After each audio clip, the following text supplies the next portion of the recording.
welcome to PopCultX, everyone. Episode 57 is now live and on the air with your hosts, Danny and Gabriel, talking about all your pop culture topics from a Gen X point of view. So we're going to jump right into it and get started. How are things going, Danny? Things are good. Things are good. A lot of things were coming down the pipe that seemed to be relevant in the moment. And the first one that really stood out to me was the whole "are comedians under attack" type of thing. If I'm sure you've heard of, and everyone out there probably has heard of and thought about, and thoughts on this is, if you don't know, Dave Chapelle was, I don't want to say attacked, but he was rushed when he was performing. I think it was last week or this previous week. And then what the fallout was from that, the people, his party got to the person and they happened to lambast him. And, there's whole reports of how bad they attacked, countered, I guess, or defended Dave Chapelle. But I guess it's a bigger question, I think. Like, are comedians, do they have a target on them now? Do they have to watch what they have to say? Should they? Or is it more of a, it's a safe space? People realize when they go to a comedy show that it's going to be this sort of thing. Or maybe it's just that person went there with an agenda already. Yeah. So I'm of the opinion that I think it's kind of BS that they're blaming it on Will Smith. Mm-hmm. I think that things of that nature occurred before. They're going to happen again in the future. Mm-hmm. We're American. We live in a violent society, right? Like, that's very true. Like to attack people that don't agree with them. Could we blame it on the insurrection? I mean, we had people that were storming the Capitol, so now people are storming the stage. I mean, you can make an argument for what the cause is of things. Just because Will Smith attacked a comedian on stage, is he going to be blamed now for everything? That it's like, oh, well, this is because of Will Smith and he was allowed to get away with it. I don't think that unless there's proof that, maybe this guy was a big Will Smith fan. But I think that without really knowing about the attacker, there was a lot of negativity surrounding Dave Chapelle to begin with. A lot of the anti-trans remarks, anti-LGBT, remarks, very controversial stances. So when you're courting controversy, you want to be a controversial, provocative figure. You kind of have to expect that people can react in a sometimes volatile way. I'm not excusing any type of violence, but that's the society we live in. We can't pretend that we don't live in America all of a sudden. Yeah. That's who we are. I mean, I think that when you go to comedy shows, it's not uncommon for people to heckle comedians. So there's always been a sort of love-hate relationship between an audience and a comedian. More often than not, the comedian will kind of disarm the heckler with their wit and with their being funny.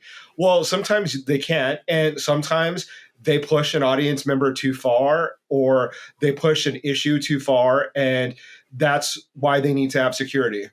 So, just like, Beyonce has to have security, so no one rushes on stage with her. Now comedians do.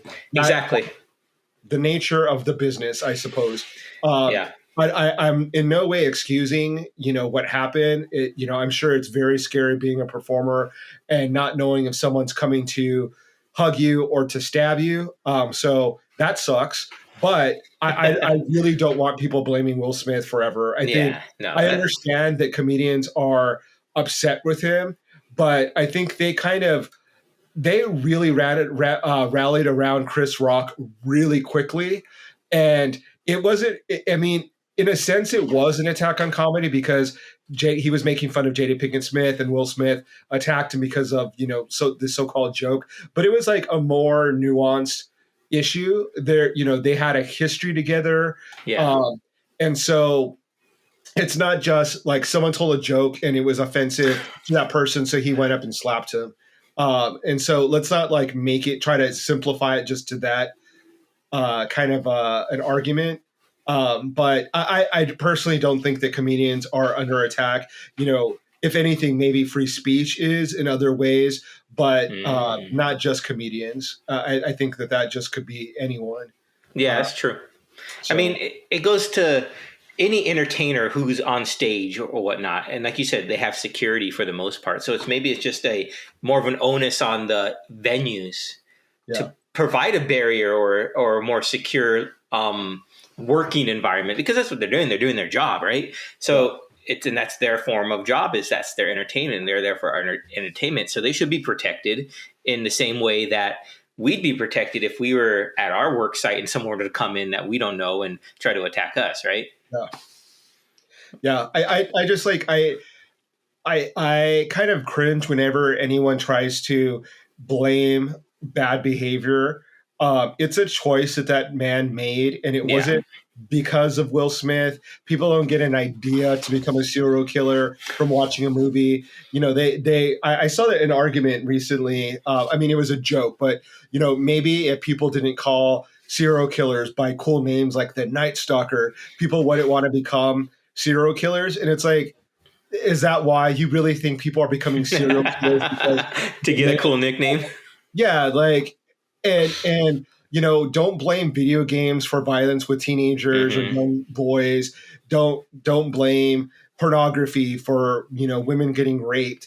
Like, it's an action that someone is choosing to do. Hold them accountable, and don't let them blame it on anything else. They made a choice to do whatever crime that they did, and let's not blame it on someone else and try to have some sort of scapegoat to let's all point our finger towards this is the root of all evil. I don't appreciate that. I don't like it. I hate when people do that. So no, I completely agree. I mean, like you said, with video games, and that's been blamed for violence for ages, right? And yeah, it is a choice for that person to go commit violence. I will say one thing though, with video games and their violence, especially as they've increased, I would say it's maybe desensitized people a little bit to violence, so that when they see a violent act occurring, it's not a big, oh my goodness, or a wow moment, because they're so used to seeing that.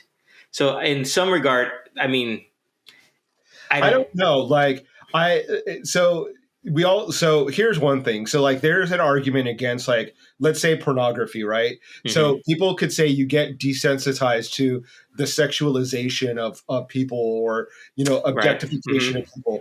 But even, let's say a guy has watched porn since the time he could get his hands on it till his 40s. And let's say he goes to a topless beach, and he happens to see bare breast. He's not going to look, and he's not going to be like, oh, I've seen so many breasts that, like, I'm desensitized. Odds are he's still going to, like, because that's true. And they're still going to look. Yeah.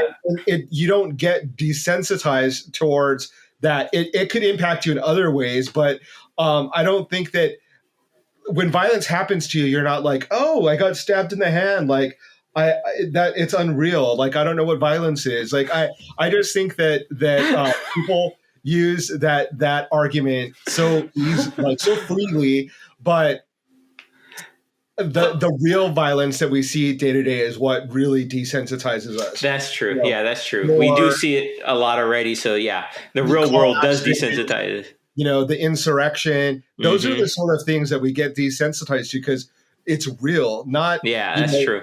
Killing aliens or zombies on some sort of video game. Anyway.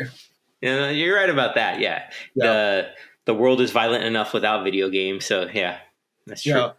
So anyway, getting back to the comedian thing, I haven't really, it's not like that I talk to comedians every day. So I am curious to know if, when they're not on like a high horse kind of talking about Will Smith, if comedians truly do feel like they're under attack, if they truly do feel like, maybe their lives are in danger, or they're, more afraid of performing live. I'm really curious to, like, know what actual working comedians think. And because they're the ones that are, like, going to, like, the Yuck Yuck Club down in like Poughkeepsie, Yeah. that where there isn't security, where like the audience is Right. Yeah. But Mm-hmm. the ones that are like being most vocal, like let's say Judd Apatow, he has so much security and so much like obstacles and barriers Buffer room. Yeah. yeah, like from a real audience to like really be able to attack him, that like you're not scared, like you have security, you're rich. But like what about those like other working comedians that aren't necessarily like super rich or famous, but like have an audience and have a following, and they're touring the country doing their craft? I'm curious to see like how that really has impacted them, if they've pulled back on their controversial comedy, if they kind of have one eye like always kind of looking over their shoulder. I'd be curious to see how it actually, impacts the real life people. Well, I'm glad you said that, because if you remember last year, we interviewed Jose Sarduy, the Cuban American comedian veteran, and just a little hint for the future, we're probably going to have him back on the show, so you can ask him that question. So sweet. Yeah. Go ahead, tag it away, put it back on there. We're working on the details now, but he will be back on the show. So everyone out there, get your questions ready, send them into us, let us know beforehand, and we'll ask him those questions as well. Yeah. If I had to guess, I'm going to guess that he doesn't feel threatened because he is military and probably knows how to handle himself. If I were to be a betting man, I would bet. But who knows? You never know. Like, I mean, I don't think you can defend yourself against like a gun or forbid something even worse. But we'll find out when he comes on the show, and we'll definitely have to ask him and see how that has impacted his career or the way he approaches an audience when he's telling jokes. Mm-hmm. But in other news, I did make it to the theater to see Doctor Strange in the Multiverse of Madness. It was kind of hard to get tickets. It was sold out. Like really opening night, obviously Friday, Saturday, I couldn't see it because it was sold out. Wow! And so I saw it finally Sunday afternoon. You saw Multiverse of Madness on Mother's Day. You saw Mom on Mother. Yeah. Okay. Yeah. Thanks for the dad joke. You're welcome. So apparently you're not threatened by telling offensive jokes. Let's get to my sensibilities. So it was really good. Like I highly recommend it. It was, I didn't have a lot of, as far as like expectations outside of, I was really hoping that they were going to introduce the X-Men into the MCU because that was one of the rumors, right? Right. So I guess if there is anyone that hasn't seen it that doesn't want to hear any spoilers, like mute me or cover your ears. Exactly. But there were a lot of really cool surprises, a lot of cool cameos.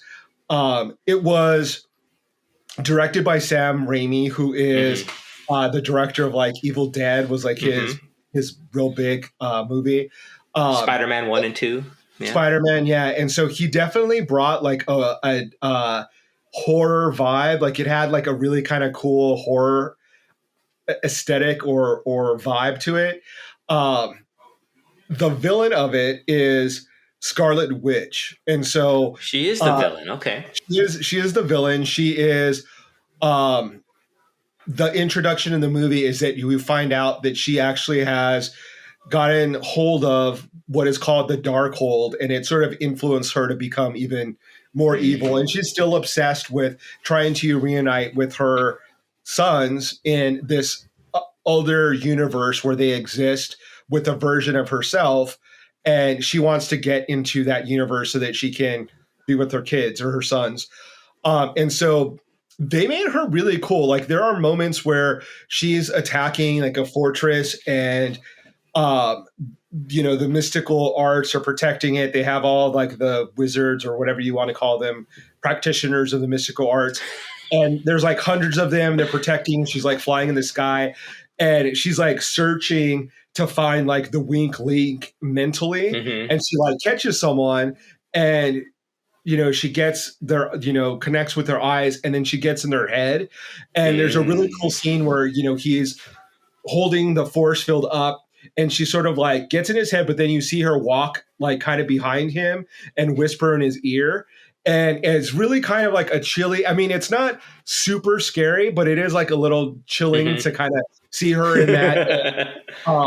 There's another cool part where she's like coming out of reflective surfaces and chasing after basically what she's trying to. Her objective is to try to get America Chavez, who is introduced in the movie. For those How was that? I'm going to stop you real quick. How was that? Because I know you were super excited to see America Chavez on the big screen. So was it everything you wanted? No, it wasn't like, okay, so I understand filmmaking in the sense that they can't always deliver what we want as like a comic book fan. Yeah. So like sometimes it's necessary to have that character be like a young, naive character, not an established and adult who knows her powers and is powerful. Right. Like they want to build like an arc, and have like that character have like a progression through the story. So I understood that. So she is a teenager. She doesn't know her powers. Okay.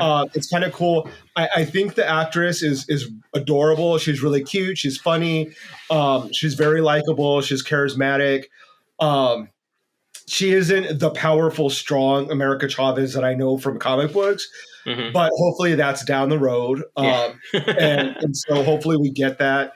And so the plot of the movie is Scarlet Witch trying to get her to kill her and take her power so that she can travel through different dimensions, and Doctor Strange gets caught up and is protecting her. So some of the really cool moments is they introduce in one universe the Illuminati, who is Professor X. So he comes out. So let me back up. They introduce the Illuminati as like the members of the Illuminati, and it's Captain Marvel. And it's the Monica Rambeau like version of Captain Marvel, so not Brie Larson. It's Black Bolt, who is the leader of the Inhumans, and Reed Richards from the Fantastic Four. So it is played by the actor that's been rumored to be bringing him to the big screen. John Krasinski? John Krasinski, yeah. And so nice. It kind of like, to me, it gave the impression that like, okay, we're going to see him as in the Fantastic Four, which is really cool because he was super cool. And then they had who else?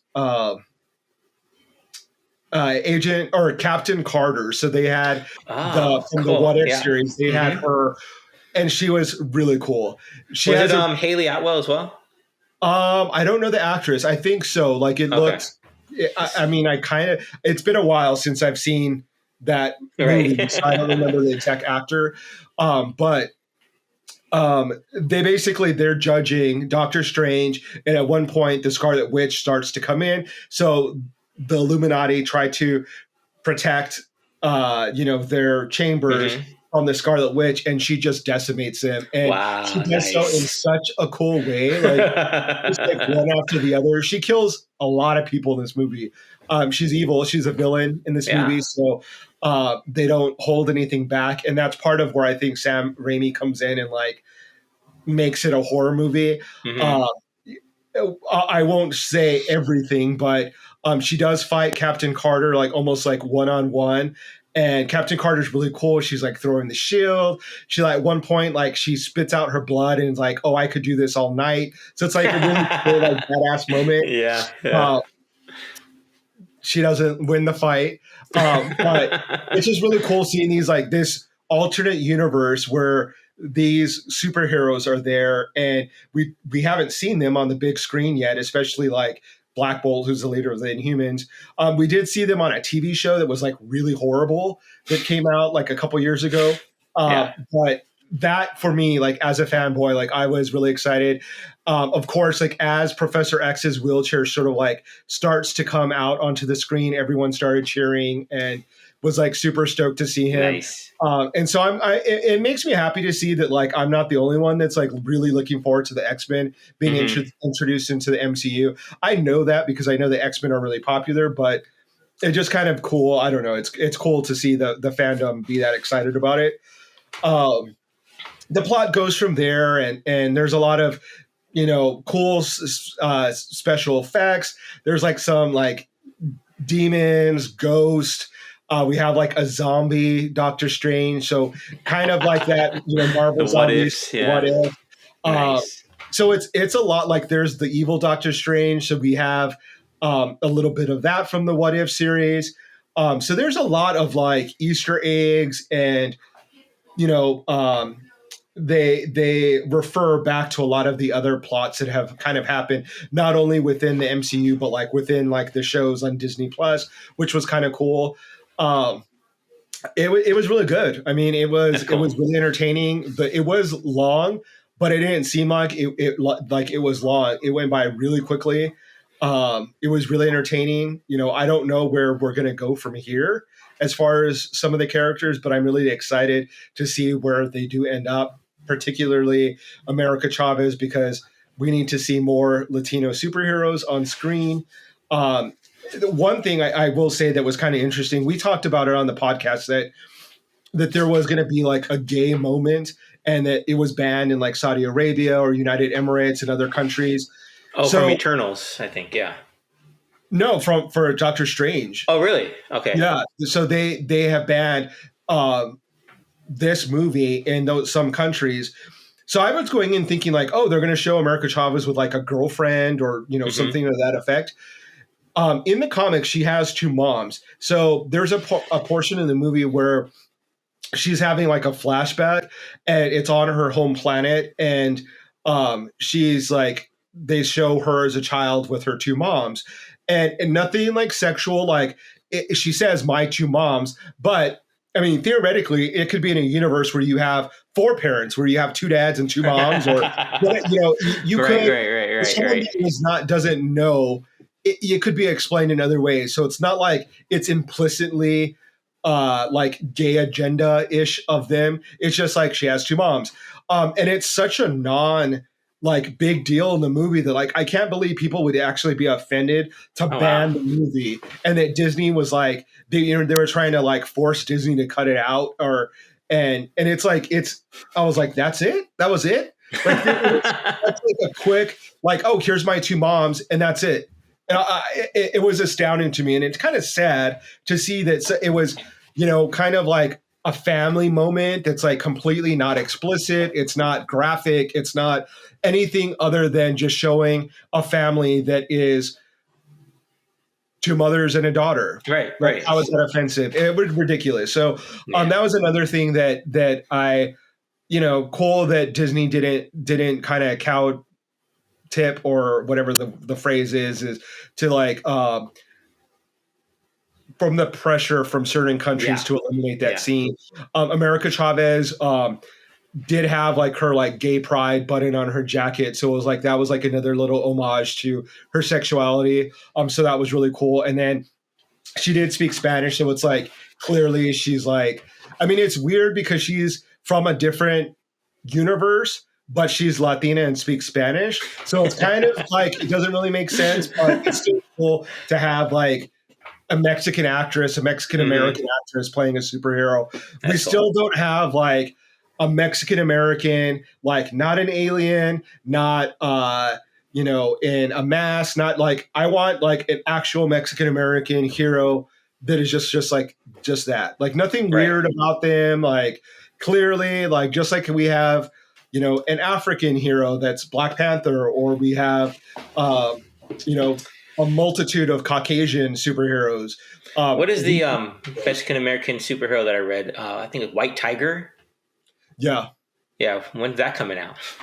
Right. Like there's a ton. There's Reptile. There is that one that we talked about that's coming out from DC. I think it's called like El Santo or something like that.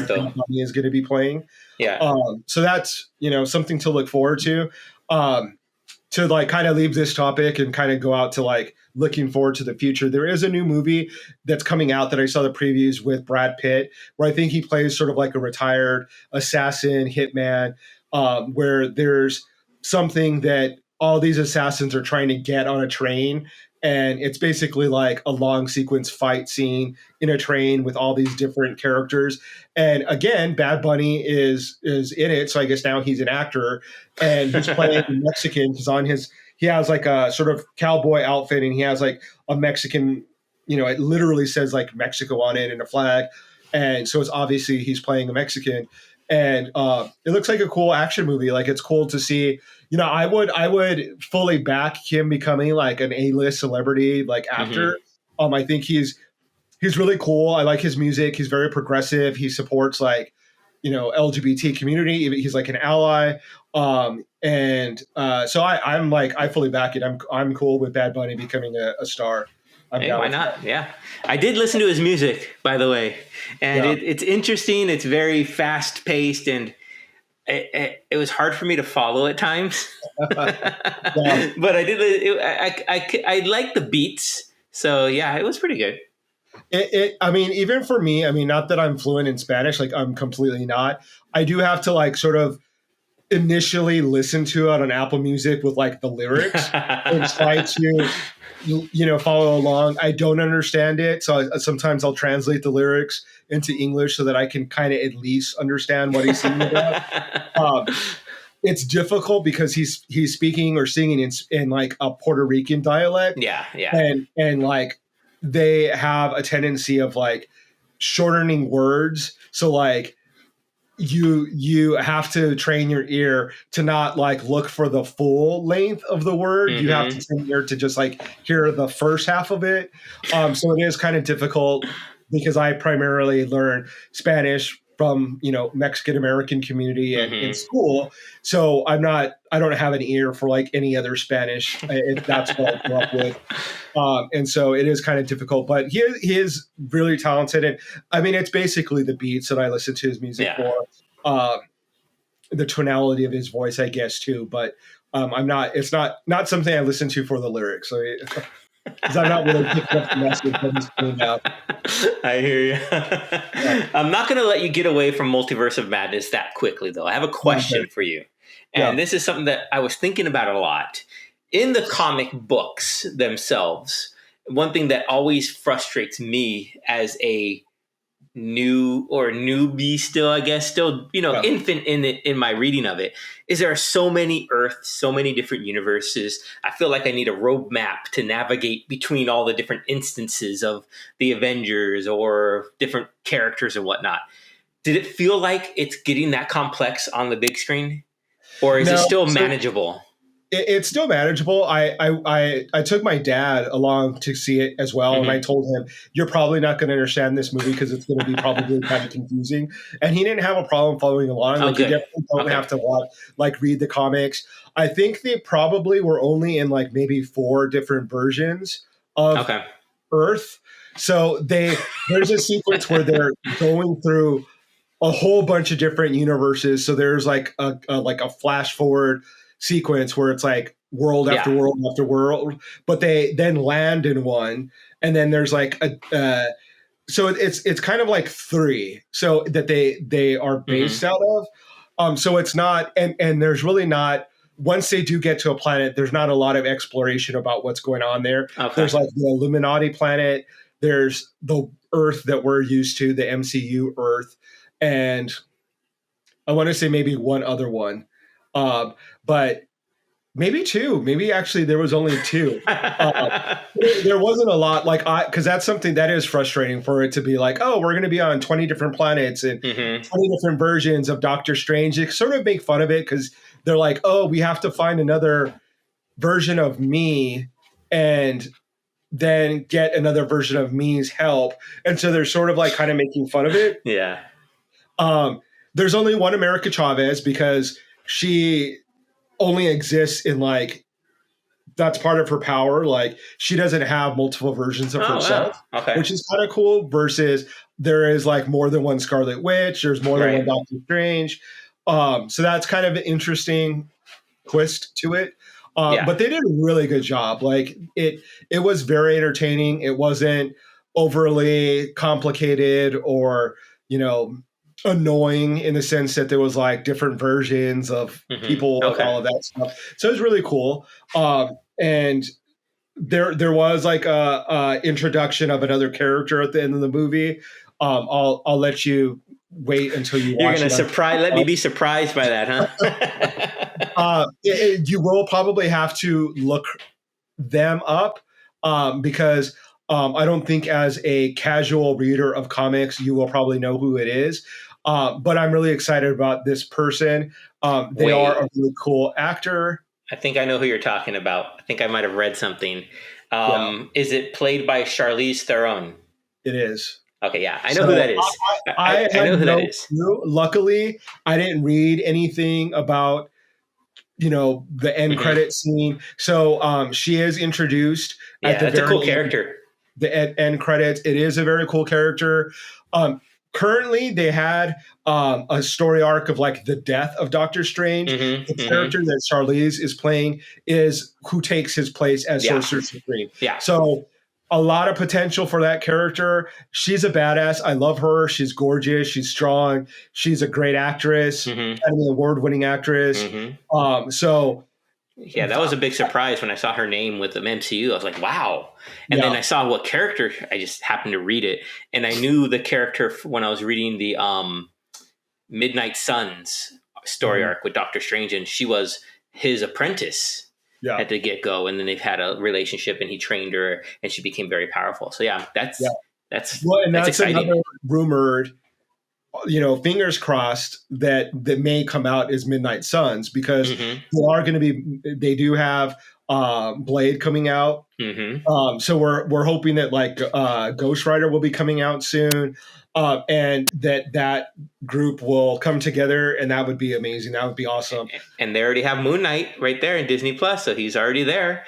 And speaking of Moon Knight, I watched all of them. I'm not sure if you had the chance to yet. Haven't had a chance to watch them all, so we'll have to. I'm relying on your summation here of what your thoughts were. It's really good. I really enjoyed it as a fan of the character of Moon Knight, mainly because Mark Spector, the main personality, is a Jewish boy, and so I was like, hey, I can relate to that in a way. But it's really exciting. I really enjoyed it.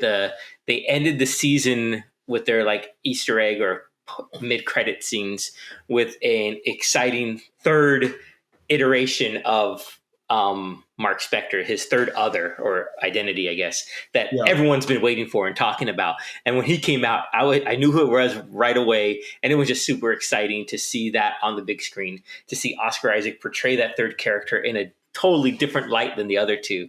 It was just so cool to see. And I'm so excited for that. And hopefully, even if they don't get a season 2, hopefully they bring Moon Knight and Oscar Isaac into the big screen for like even a Doctor Strange 3. Who knows? It's just such a really cool character. I really enjoy the show. Ethan Hawke was great as Arthur Harrow. And seeing like the Kanju sized characters of Kenoshu and Amat, it's like this crocodile Egyptian god, and seeing them huge size on the screen, it was so cool to see the action sequences. I thoroughly enjoyed it. I know you have some reservations about it based upon what you've read and whatnot. I don't know if you want to address that, but it's really cool. Some of the criticism that I heard is that they spend too much on like a side character. I don't know that character's name. I'm assuming it's like the female character that they introduced in the beginning of the show, and that they spent too much, his wife or Layla or whatever. Yeah, Layla. Okay. That too much time is spent on her character, and a lot of the fanboys weren't happy about that. Nah. I've heard both. I've heard like, no, you're stupid. Like, they're stupid. But I have heard that they spent too much time on it. I am excited to watch the rest of it. I started it and then I've got sort of curtailed into watching other things or sidetracked. The character itself visually is very impressive. The writing was really impressive. The acting really great. So I am excited to watch the rest of it and see how it concludes. And then hopefully maybe we do get another season or it transitions to the MCU, because that would be really cool. I'm very excited to see how they build this new generation or this new level of MCU. Now that we don't have Iron Man, now that we don't have Black Widow, like what's going to take their place? What's going to, what's the new MCU universe going to be? Right. And just to get back to the Layla, she becomes, I guess, a character called the Scarlet Scarab. So she's like the avatar for one of the other Egyptian gods, and she cuts this cool outfit, and she goes and she's kicking ass throughout there. And some little girl, and she saves people off a bus, and the little girl asks her, "Are you an Egyptian superhero?" And she says yes. And I thought that was really cool because we always talk about representation, and how many times do you see an Egyptian superhero playing out on, even though it's a smaller screen, but you see it right there for you. And I thought that was really cool. So whoever's fanboys are saying that they gave too much time to her are just mad because, it's not a white guy there. Yeah, I was just going to say it probably is more attributed to a storyline addressing a female character and then a female character of color. And so I think you hit it right on the head. And so that makes me more excited to actually watch it. Yeah, it's really good. Watch it. I liked it a lot. Yeah. Yeah. Cool. So I will be watching that very soon to be able to catch up to. Speaking of catching up, I finally saw the movie Cyrano this past weekend. Oh, nice. Now, you had seen it before. You talked about it with Peter Dinklage playing Cyrano. And it was great. I don't know if you mentioned it being a musical adaptation. No, because I didn't see it. I just mentioned the previews and how. Oh, I thought you watched it. Yeah, okay. No, I never saw it. So okay. I was curious about it because I do find that he is a great actor. Like he's a good actor. He is. Yeah. And I think that what we talked about is that I was a little shocked to see his love interest because she looked a little young to be. Oh, that's right. You did say yeah. And so I think that's what I brought up, but I never ended up watching it, probably because of my reservations when it came to, their relationship.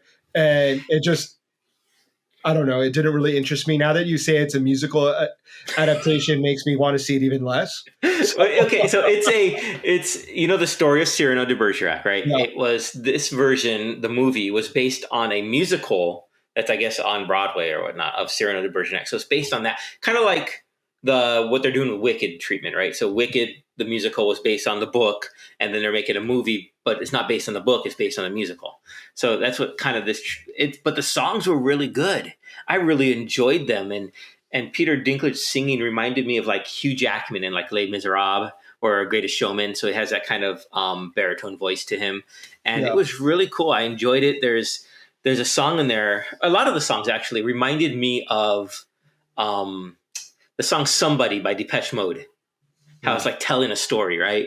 Yeah. And that's what all the singing on those songs, like when I kept hearing the songs, like I kept thinking "Somebody" by Depeche Mode. That song kept playing over and over in my head. But it was really, really heartbreaking for the story because the most memorable retelling of Cyrano that I remember is the movie Roxanne with Steve Martin. Right. Yep. And that had a happy ending. Right. So Cyrano, I don't know how truly based this is on the book, but it doesn't have the Disney ending that people have come to expect or come to want. But it's a story. It's an ending that the story deserved because it's, talks about loss and heartache and it not living up to what you're trying to live for your heart's desire and always putting yourself in the background, which is what he did because he felt he was never good enough. And by the time he did realize that she did reciprocate the feelings that he had, it was too late. Right. So it's a really good story. I really recommend it, especially unlike you, if you do like musicals. It really is good. I really enjoyed it. One of the songs was my favorite, was sung by three soldiers toward the end, where they're singing about letters that they're writing to their family because they know they're about to march to their death in like an all-out battle. They're being like basically sacrificed to the war effort. So Cyrano would also die because the general has it in for him or something like that. But it's really heart-wrenching, that song, knowing that these guys are going to go do it. They're going to go fight for the country, even though that they're going to die and they're going to leave behind their family. So yeah, it's really good. Well, yeah, I'll have to, I'm not going to promise to watch it, but maybe I'll check it out. Yeah, check it out. Why not? Give it a shot. Fast forward through the songs, except for that last one that I mentioned, and you'll still get the storyline. I think it's pretty good. Yeah. Cool. One of the movies that I actually saw just this past weekend that I has been out for a while, I think is called Free Guy. I think is. Oh, you finally saw that? Nice. No, I finally saw it. It was entertaining. It was fun. There were some like plot holes that I was like, that doesn't make sense. But I think you have to like suspend any disbelief that you may have. Oh yeah. Mm-hmm. And just like kind of enjoy it. But it was pretty fun. It's really fun. Interesting. I was really surprised to see like Chris Evans like make a little surprise cameo. So that was fun. That caught me off guard. Yeah, that movie's really fun. I enjoy it. I mean, it's Ryan Reynolds and Sean Levy's. I think it's maybe their first or second grouping that came out after that with the one on the Netflix movie. But it's really enjoyable. I like it a lot, especially coming from a video game background like myself. And it's something that and like Ready Player One, they're like have the whole immersive into video games that I really enjoy. So I like that movie a lot. Yeah. There was another movie that I watched that was not enjoyable. So when I was editing pictures and when I edit pictures, I like to have noise. Like I'm not a silent kind of person. I like to always have noise around. And so I was going through, I think it was HBO or maybe Amazon, I don't remember. And I saw Seth Rogen in Guilt Trip with Barbara Streisand. I've never seen that one. Yeah. Don't. It's so bad. So the premise is they're a mother-son, and he's an inventor of like this cleaning product. He decides to take her on a road trip to like from New York to maybe New Jersey to San Francisco. They have like zero chemistry. There is like no humor in it. You have Barbara Streisand looking like Barbara Streisand, but pretending to be kind of like a schlub, like a overbearing mom, and like who overeats. At one point, she wins like a steak eating contest in Texas, and like there's never one moment you're like, that's not Barbara Streisand. Like, right. She's like eating this giant steak with like her perfectly manicured nails and like the perfect lighting in her hair, and it's like. It's just there literally is like no redeeming quality in this movie. They're both great actors, like they're great, but there's like no. I kept. It's like when you watch a movie and you're like, something has to happen. Like it's gonna get good right now. Yeah, like this is a Hollywood movie. Like people actually invested money. They had to pay people to get this made, and nothing happens. It's just it's so boring. It's just horrible. It's just really really bad. So I do not recommend it. I would give it like 5 thumbs down if I could. Like it's just so horrendous. I think the best part of that movie that came out of it was it became a bit for Bill Hader when he was doing a roast of, I think it might have been a roast of Seth Rogen. He came out as like the mayor of Hollywood and he was making jokes and he was like, talking, Seth Rogen, you're welcome, you Harry Canuck. And he's like saying, I made you. I put you on a poster with Barbara Streisand and the world said no, or something like that. It was just, it's like the funniest bit. Basically, I mean, the premise is really funny. Like, I mean, an overbearing Jewish mother who guilt trips her son. He's a very funny comedic actor. She's funny. You would think it would be easy to make a funny movie about that, but you would think incorrectly. Like, so bad. Yeah, so bad. So anyway, that was another movie that I saw that was just horrible. Yeah. Well, yeah. The other thing that I have been watching, I know you're not really a fan of The Real World, but they are sort of not re-releasing, but they're returning back to the original cast and seasons. So they did a Return to New York season, which was the first season. They did a Return to LA, which is the second season. They skipped some seasons and then went to New Orleans, which is what they're filming right now or what they're airing. The reason I bring it up is it's really interesting from a pop culture, there are members of the cast that really heavily impacted pop culture, particularly in this episode or in this season. They had Danny, who was dating a soldier or an army ranger, but it was during Don't Ask, Don't Tell. So they had to blur out his face. And he literally would have been dishonorably discharged if they found out that they were dating. So anyway, that's like the good part of the season. The bad part of it was a cast member by the name of Julie, who was a Mormon from Brigham Young University that was like just very inexperienced, kind of ignorant. Well, she's still that. It's like 20 some years She later. didn't change, huh? She's still naive. Oh my God. I wish that you were a fan of the show because it's such a mess. Like this, it's only the second episode and it's in New Orleans. So they're all our age. They're like Gen Xers, right? Yeah. So the majority of the cast is like, oh, hey, it's 11 o'clock. We're going to go to sleep. Like we're adults, like we're grown people. And she's like, no, I want to get drunk. I want to get wasted. They go to a gay bar. She gets annihilated, drunk. She falls out of a truck, lands on her face. She's just like, and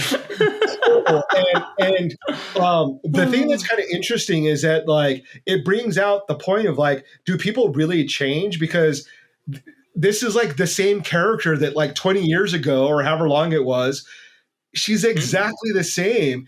And it makes me wonder about myself. Like when I was, 20 or whatever, like how have we changed and do we keep the same personality? Do we have the same personality flaws or traits? Right. Because it apparently, at least with this person, she has sort of kind of stayed the same, which is kind of sad that you don't see like an emotional maturity or like an awareness of herself, especially when you are being filmed for a show and then you go back and watch it. You would think that you would see yourself and be like, oh, I should change that about myself because that looks the optics of that are really bad. But no, so there's a middle-aged woman on TV just like getting wasted, and it's just kind of embarrassing to watch. It's like so cringy.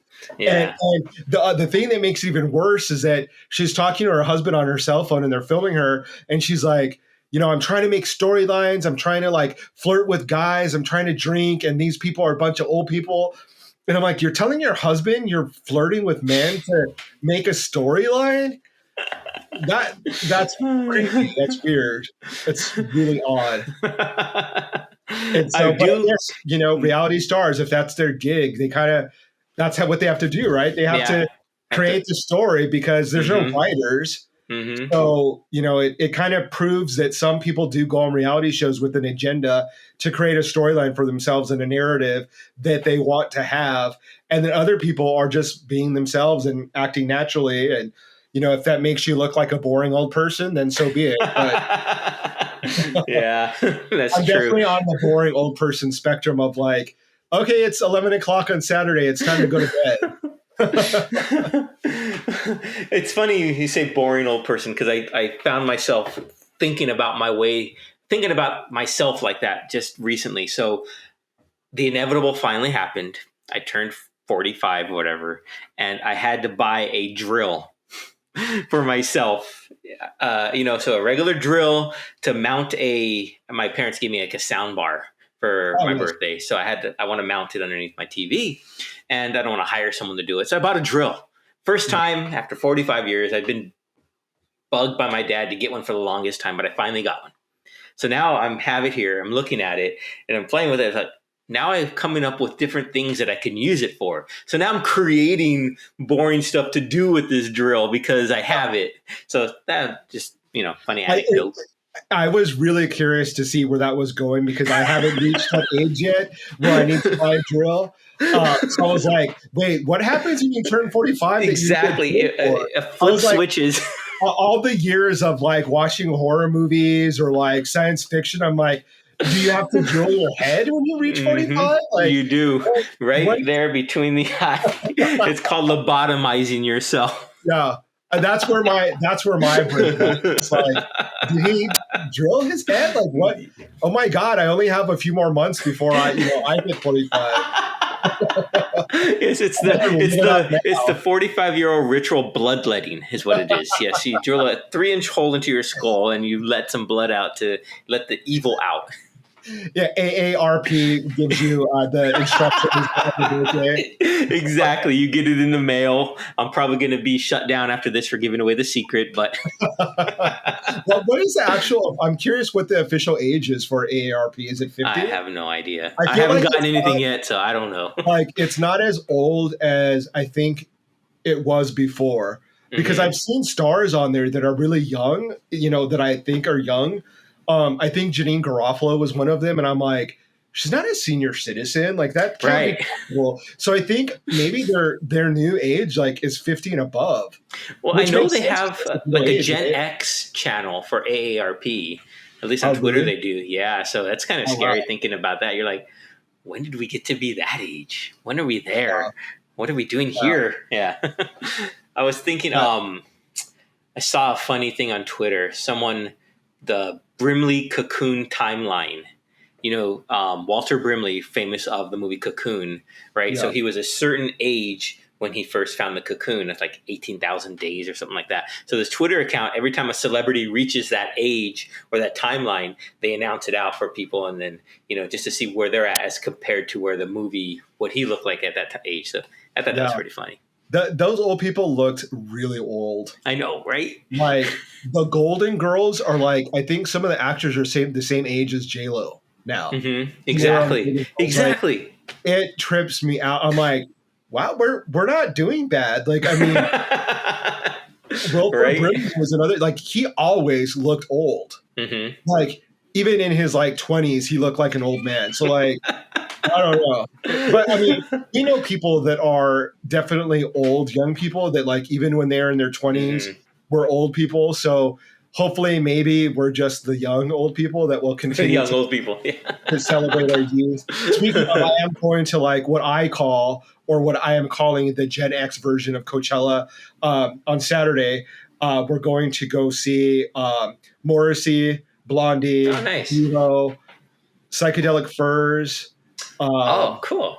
Berlin, Missing Persons. So it's like all Gen X definitely music. And I mean, even before, because I mean Blondie has like been around for forever, so like maybe even what would be older than Gen X? It's not baby boomers, is it? I think so.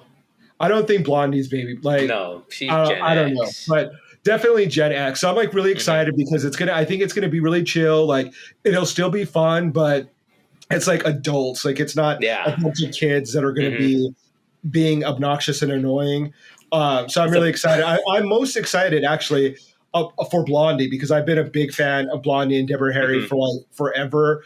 I am keeping my fingers crossed that Morrissey doesn't cancel, but like I'm not holding my breath. And also Devo, I've loved for forever, and Missing Persons because I think that Missing Persons, if you're familiar with him, the lead singer's name is Del Bosio. I don't know why more people don't make the connection between her and how potentially she influenced Lady Gaga because they have a very similar aesthetic.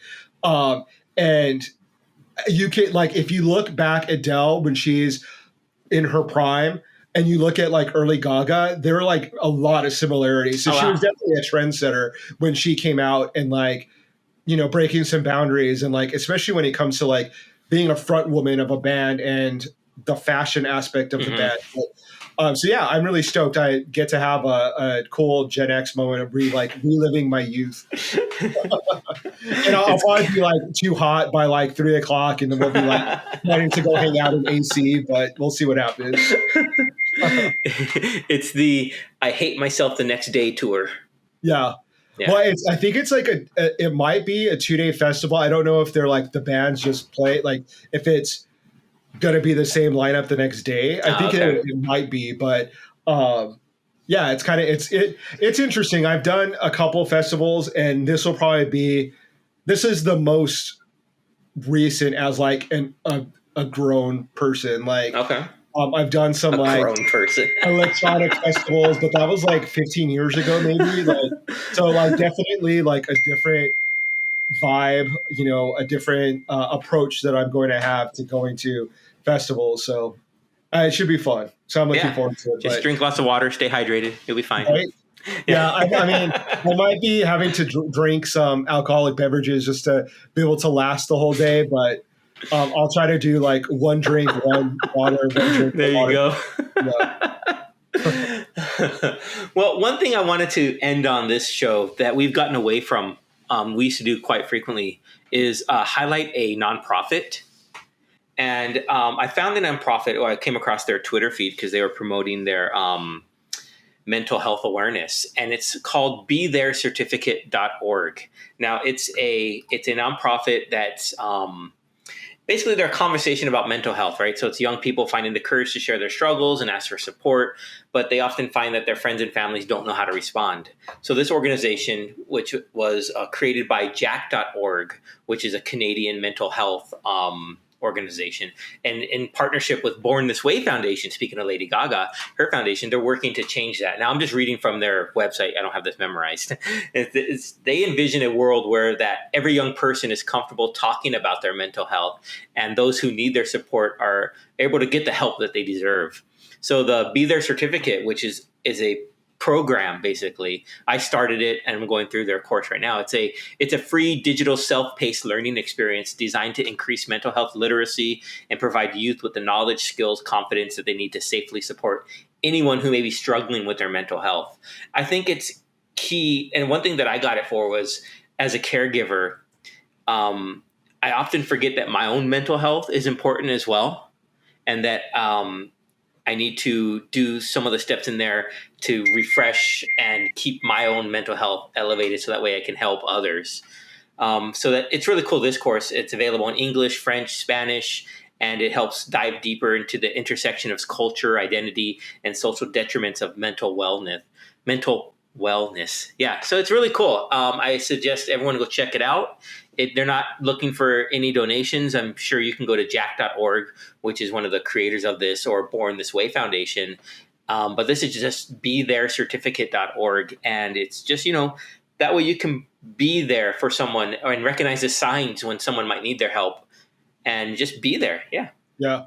Yeah, I think that's great. I think it is rather timely because, we just learned about the passing of Naomi Judd, lead singer of the Judds, or co-singer, who had battled depression, we now know, for decades, and, had battled ideations of suicide for a very long time. Yeah. And it is really powerful to hear her story because, it does make you aware of the illness aspect of it. And, fame doesn't solve it. Fortune doesn't solve it. Family's support helps, but doesn't solve it. Yeah. And, it just, you have to try to find the right help for you. Like I don't think there's a one size fits all type of assistance that someone can get to help them in whatever they're facing within a mental health issue. But don't be afraid to ask for the help or to seek the support and to find the right treatment for you, because there are a number of different treatments. And you can potentially find the right one for you that will make it, make things better for you. So I think that's great for bringing it up. Thank you. I will go check out that site tonight. I think it's a great organization, and I want to learn more about it. So everyone out there, check it out. BeThereCertificate.org. Free. Sign up. Take the 6-hour class, I think it is, at your own pace. And thanks for tuning in to us. Listen to us ramble on for about an hour. We appreciate all of you for doing that, for continually doing that, for subscribing, for sharing, for following, for commenting. We appreciate that, and we thank you very much. Thank you, everyone. Have a good week. Stay safe.